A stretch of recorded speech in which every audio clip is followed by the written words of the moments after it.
পরশুরাম এক নিমিষে সৌরভের সব খেলা শেষ করে দিল। হ্যাঁ বন্ধুরা, পরশুরাম ধারাবাহিকে আজকের পর্বে দেখানো হয়েছে এদিকে পরশুরাম নিজের মতো তদন্ত শুরু করে নেয়, তাই তো বলরামকে নিজের কাছে ডেকে নেয়। ওই দিন রাত্রে সৌরভ কোথায় ছিল? এদিকে বলরাম জানিয়ে দেয় যে ও ডিউটি জয়েন করেনি, বোধহয় কুসুমপুর গ্রামেই ছিল। তাহলে ও কি তোকে শ্যুট করেছিল? এদিকে পরশুরাম হাতে গুলি নিয়ে বলরামকে দেখিয়ে দেয় যে এই রিভলভারের গুলিটা আমাদের অফিসেরই কারো একজনের। এদিকে পরশুরাম বলরামকে পরিষ্কারভাবে জানিয়ে দেয় যে সৌরভের ওই বন্দুকটা আমাদের যে করে হোক উদ্ধার করতে হবে। এই 3টে গুলির ঋণ আমি কি করে শোধ করব বলতো বলরাম? এদিকে টটিনি জিৎ মুখার্জিকে জিজ্ঞাসাবাদের জন্য ফোন করে। ঠিক তখনই জিৎ মুখার্জি বুঝতে পেরে যায় আর টটিনিকে জানিয়ে দেয় যে তুই কি আমাকে জেরা করছিস? টটিনির এরকম ভয়ঙ্কর রূপ এর আগে কখনোই জিৎ মুখার্জি দেখেনি। এদিকে টটিনি জানিয়ে দেয় যে তোমার কথাগুলো কিন্তু সন্দেহজনক ছোটকা, তোমার এই দিকটা ওই দিকটা কোনো দিকটাই কিন্তু মিল খাচ্ছে না জিৎ মুখার্জি। এখন টটিনির ভীষণই বিপদ। যেই দিন টটিনি ঘুরে দাঁড়াবে ওই দিনকে কর্ণ চ্যাটার্জি জিৎ মুখার্জিকে অনেক প্রশ্নের মুখে পড়তে হবে, সে কথা জানিয়ে দেয় টটিনি তার ছোটকা জিৎ মুখার্জিকে। ঠিক তখনই সত্যজিৎ মুখার্জি জিৎ মুখার্জির সামনে এসে দাঁড়িয়ে আর চিৎকার করে বলতে থাকে, আয়ুষী এই বাড়ির মেয়ে, আয়ুষী কোথায়?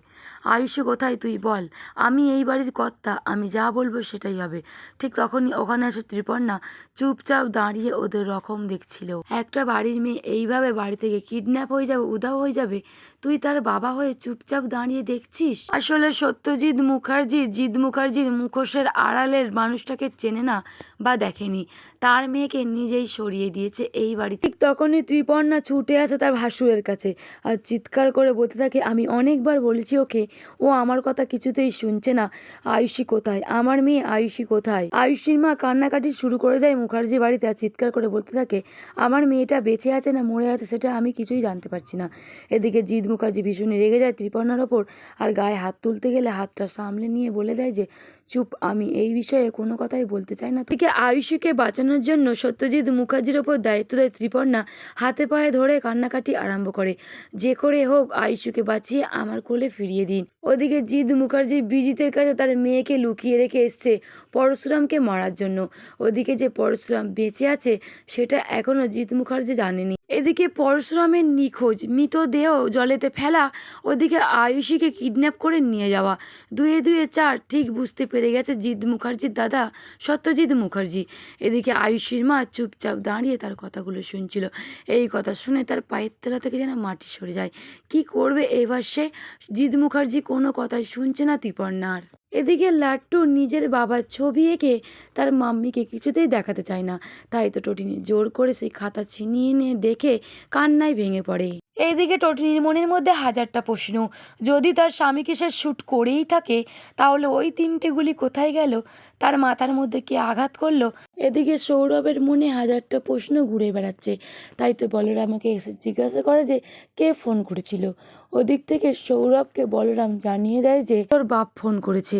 বলরামের মুখে এ কথা শুনে সৌরভ ওখান থেকে চলে যায় আর তার পিছনে দেখতে পায় সেই বন্দুকটা, যেই বন্দুক দিয়ে পরশুরামকে আঘাত। ওদিকে জিৎ মুখার্জি ছুটে আসে কর্ণ চ্যাটার্জির বাড়িতে, এসে জানিয়ে দেয় যে টটিনি তাকে ফোন করে জিজ্ঞাসাবাদ করছিল, তাই তো কর্ণ চ্যাটার্জি একই প্রশ্নের মধ্যে পড়েছে। বাচ্চাদের ডান্স ক্লাসের ফিস, প্রাইভেটের ফিস আর এইদিকে মুদির জিনিসপত্র কে তবে কিনে পাঠালো টটিনির বাড়িতে?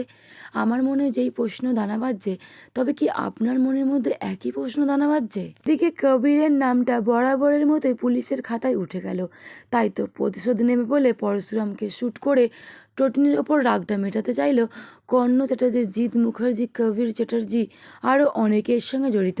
এদিকে কর্ণ চ্যাটার্জি হাসতে হাসতে বলে দেয় যে আমার মনটা খুব নরম, তাই তো আমি চেয়েছিলাম টটিনির বাচ্চাদেরকে ভরণ পোষণের দায়িত্ব, যেভাবে ওরা আমার কবিরকে আমার কাছ থেকে দূরে সরিয়েছিল, ওই জেলের মধ্যে রেখে এসেছিল, আমাকে ও হাজতবাস করিয়েছিল, এত সহজে আমি ছেড়ে দিতাম কি করে বলো তো? এদিকে বাবিনও বলে দেয় আপনি এরকমভাবে এত সহজে গিরগিটির মতো রং পাল্টাবেন আমরা কখনোই ভাবতে পারিনি।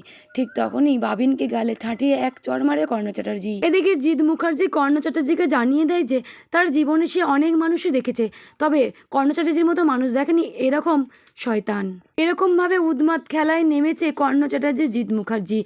তবে কি সেই খেলা এসে ধ্বংস করে দেবে পরশুরাম? এদিকে জিৎ মুখার্জি, কর্ণ চ্যাটার্জির মনের মধ্যে হাজারটা প্রশ্ন। তবে কি টটিনির বাড়িতে টটিনির বাবা সমস্ত মুদির জিনিসপত্র আর বাচ্চাদের স্কুলের ফিস পাঠিয়ে দিয়েছে? এদিকে টটিনি তার ডিপার্টমেন্টের সঙ্গে কথা বলে নতুন একটা ছদ্মবেশ নিয়ে পরশুরামকে খোঁজার জন্য মরিয়া হয়ে উঠেছে।